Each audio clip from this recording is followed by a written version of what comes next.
is a cutoff tool, again a Ryobi. I bought this because I needed it. I've used it so far to cut my chain when I got my anchor stuck. It's actually a really good tool to have on board. If your mast happens to fall down for some reason, you need to cut something, so it'll cut wire, it'll cut, so if you had to release the mast, you were offshore and your mast dropped, maybe a stay released or something, you can cut your way free and so your mast doesn't puncture a hole in your boat. So it's a really good safety item to have on board. Blades you can get for it. There are abrasive blades. The one I bought was, I think, a diamond bit blade because I wanted to make sure that it would cut through the chain that I had. It cut it through like butter. Like zoom, done. This just adjusts the guard, where you want the guard to be.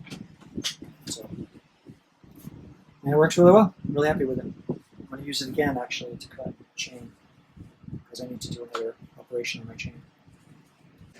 So this is for this Ryobi unit here. I bought the diamond cutting blade because I knew it would cut because diamonds cut through pretty much everything. They had other blades that were more, I don't know what they're made of, but they were more of like an asbestos kind of thing. They were more gritty, and I didn't trust them, and I thought they would break. So this is what I bought, and it worked perfect for what I wanted it for. Stainless steel, galvanized chain, that's what I used it for. So it would cut through all this other stuff too. Oh yeah, I had one chance to do it. It was cold, we were stuck. I got the anchor stuck on something underneath the boat, and we needed to get the anchor chain cut so I could release the boat. So I lost the anchor chain and I lost the anchor, unfortunately, but it did its job. It cut it very quickly and smoothly. It comes with this little tool right here, so you can remove the blade, put the blade back on. This button locks the tool from spinning. That, and then just loosen it off.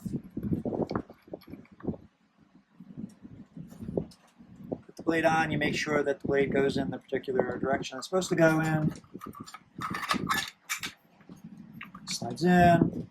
You always don't do it with power source either, because you can chop your fingers off.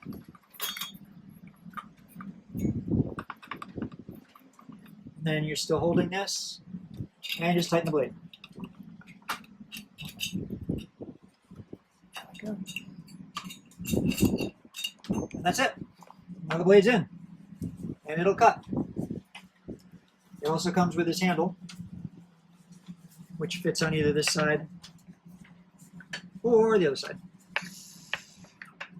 So you can use it to direct your cut. Give you some stability. Whatever you're going to do. Just turns it on.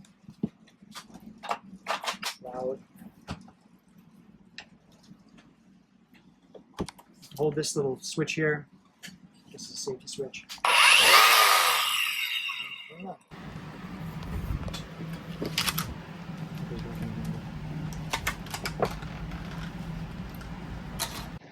So take the blade off, press the button, you lock it in place. There we go.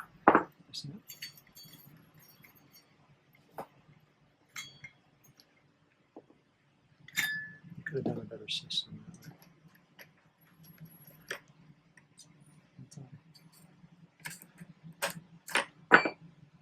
Grab the links below and remember to hit that subscribe button.